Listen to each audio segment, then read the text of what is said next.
नमस्कार दोस्तों, आप सभी का स्वागत हमारे साथ। हम आपके साथ अर्जुन तिवारी। आज हम एक बहुत ही महत्वपूर्ण विषय पर बात करेंगे। क्या पत्रकारों की ज़िंदगी इतनी सरल हो गई है कि उनको मृत्यु मिलेगी? क्या सच दिखाना इतना ज़्यादा गुनाह हो गया है कि मृत्यु मिलेगी? अब आप सोचिए कि जो 2 दिन पहले एक घटना घटती है सीतापुर ज़िले में, और वो भी छोटे मोटे पत्रकार नहीं हैं। पत्रकार होता है, छोटा हो या बड़ा हो, क्योंकि ज़िंदगी सबकी उतनी ही बहुमूल्य है जितनी कि राघवेंद्र वाजपेयी जी की थी।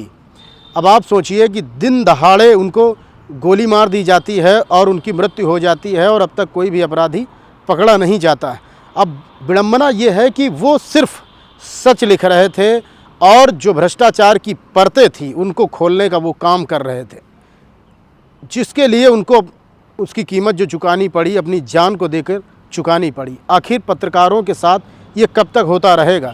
धान खरीद की जो भ्रष्टाचार हुआ था उस पे वो लगातार खबरें लिख रहे थे। स्टाम्प चोरी हो रही थी, उस पे वो खबरें लिख रहे थे।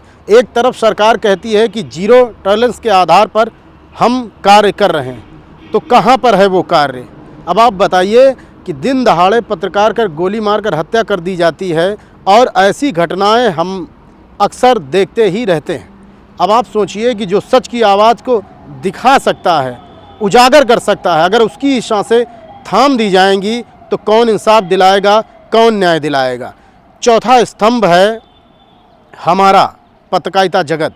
अब आप सोचिए कि कैंडल मार्च निकाला जा रहा है, उनके जो बच्चे हैं, उनके भाई की पहले ही मृत्यु हो चुकी है, पिता हैं, माँ है, पत्नी है। अब आप सोचिए कि उस परिवार पे क्या गुजरेगी। सरकार को इस पर सख्ती के साथ में उन पर ठोस कार्रवाई करनी चाहिए और उनको पकड़कर ऐसी सज़ा देनी चाहिए कि पत्रकारों के खिलाफ ये जो अपराधी प्रवृत्ति के लोग हैं, ये लोग अंजाम पहुंचाते हैं। अब आप सोचिए कि कुछ लेखपालों को पकड़ा गया है और उनसे पूछताछ की जा रही है, लेकिन जब तक मूल तक जाएंगे नहीं तब तक इंसाफ राघवेंद्र वाजपेयी जी को मिलेगा नहीं। अब आप सोचिए कि लगातार आप क्षेत्र में रहते हैं, पत्रकार फील्ड पर रह करके काम करते हैं, अगर उनकी जान की सुरक्षा नहीं रहेगी तो कैसे काम चलेगा?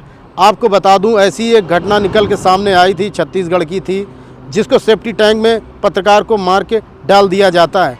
उस पर भी काफ़ी विरोध हुआ, सब कुछ हुआ, लेकिन फिर चीज़ें वैसे ही सामान्य हो गई, क्योंकि हमारे यहाँ इंसाफ मिलना नामुमकिन सा रहता है। लेकिन अगर सरकार इस पर ठोस कार्रवाई करे और उन अपराधियों को पकड़े। अब आप सोचिए कि सरकार के सिस्टमों में बैठे हुए वो भ्रष्टाचारी अधिकारी, उन्हीं के ही संरक्षण में ये सारा कार्य होता है। और ये जो माफिया लोग हैं, एक तरफ सरकार कहती है कि माफियाओं को ख़त्म कर दिया गया है उत्तर प्रदेश से, लेकिन क्या ये कहाँ तक सच है? अब आप सोचिए कि राघवेंद्र को जब तक न्याय नहीं मिल जाएगा तब तक ये बात मानी नहीं जाएगी, और पत्रकारिता जगत के लिए एक क्षति है राघवेंद्र जी के रूप में। अब लगातार आप देखेंगे फील्ड के ऊपर जो भी पत्रकार सच्चाई उजागर करने का काम करता है, या तो उसको मार दिया जाता है या फिर उसका इतना शोषण किया जाता है कि वो सच्चाई नहीं दिखा पाता।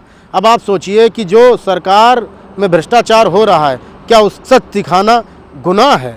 इस बात का जवाब सरकार तय करे। और हम उन लोगों से निवेदन करना चाहते हैं कि पत्रकारों को एक साथ आना होगा और एक साथ रह करके काम करना होगा, क्योंकि हर एक चीज़ में, चाहे भी कोई भी हो, सभी लोगों में एकता है। तो पत्रकारों को अपनी एकता में आना चाहिए, और लगातार जो ये शोषण हो रहा है, सरकार से मांग करनी चाहिए कि पत्रकारों की सुरक्षा को प्राथमिकता दी जाए ताकि वो अपना कार्य कर सकें। अर्जुन तिवारी, नमस्कार।